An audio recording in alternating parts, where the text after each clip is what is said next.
With the bug where there are no 2x events currently and you only have normal maps, doing a trials challenge right now is going to be pretty impossible if you're trying to set a high score. So in the meantime, I wanted to take a look at the trials challenges closer to understand how many points you get per elimination and some tips and tricks for making it easier for when they do come back online. For the damage ground-based arc enemies, every ground-based arc enemy will give you a different amount of score. Keep in mind the larger targets like Bastion and Bombardier and Leaper, if other raiders are joining in and adding damage to the enemy, you will lose trials points from the damage that they apply. You will only receive trials points for your own specific damage unless you're within a squad, in which you will share all damage and all points for each enemy you eliminate. Taking out one full Bastion by yourself will give you 1,640 points. Arc Surveyors also count for this. A good way to take them out is using Seeker Grenades. Just watch out for their deadly roll.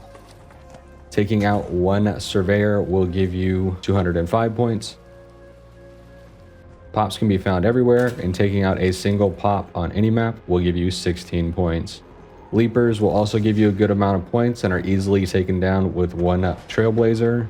Taking out one Leaper will give you 880 points. Sentry turrets and sentinels both count for this, and taking out sentry turrets will give you 64 points. Seeker grenades are also great for sentinel turrets. You can keep yourself hidden from their line of sight and take them out with just a few.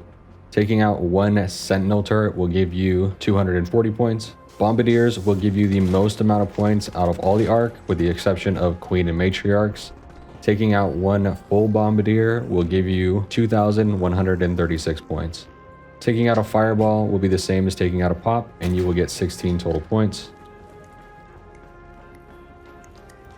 Shredders can be easily taken down with a Hole Cracker. You can 2-shot them if you hit both of the thrusters, otherwise it will be a 3-shot.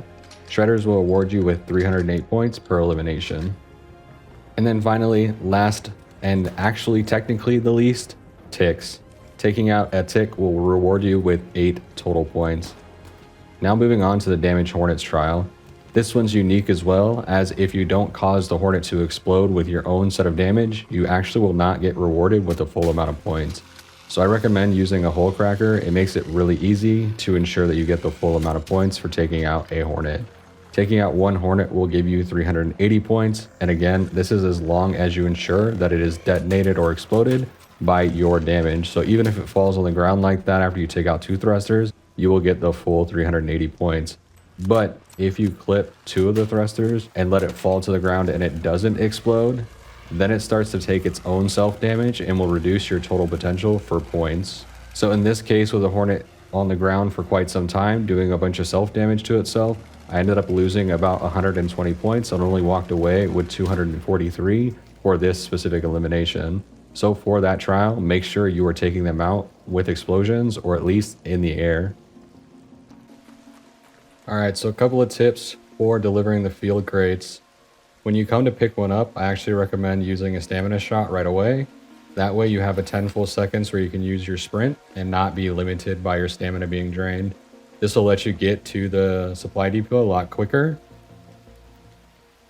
Now, there's a myth that people like to believe in that when you're not sprinting, if you're just walking when you're regenerating your stamina, that it's faster to walk backwards. This actually isn't true. It's 100% the exact same speed, so don't walk backwards, there's no point. Alright, so watch this. Walk speed is exactly the same between walking forward and walking backward.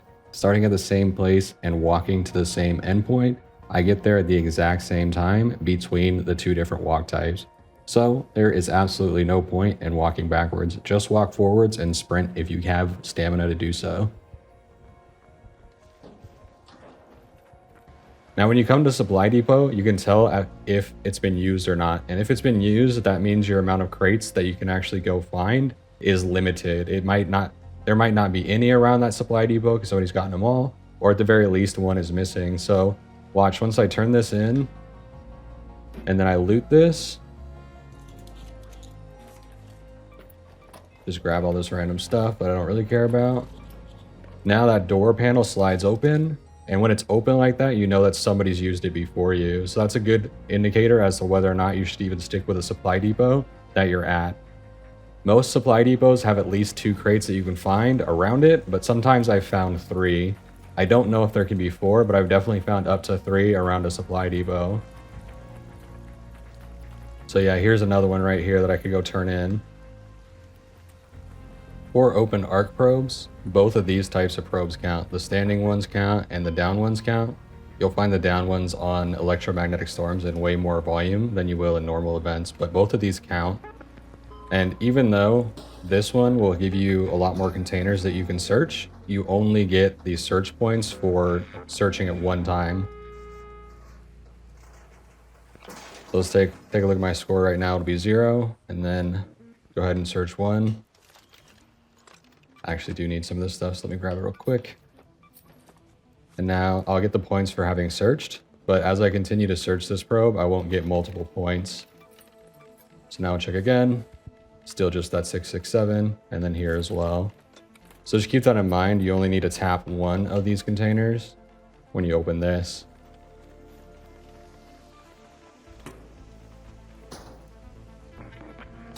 These are the ones that you find in much more volume though on electromagnetic storms, and you can find them by the smoke plumes that come up from the ground like you're seeing here. So you just gotta look for those and run towards all of those. And then this will also give you the 667 points. So now I'll go up by that again. Bam. So in a 2x event, that's actually the score you get for opening a single probe. So it's a lot more valuable in those events. Now, another tip for the open arc probes is you don't have to actually breach it to get the points. So if you find one that's not, or that is already breached, you can just search it and you'll get points for it. The challenge is though, if somebody's looted it like that one, it doesn't emit the smoke plume, so you can't actually see it from far away. That is a challenge, especially when there's a lot of people doing the trial early on. These smoke plumes will also lead you to these.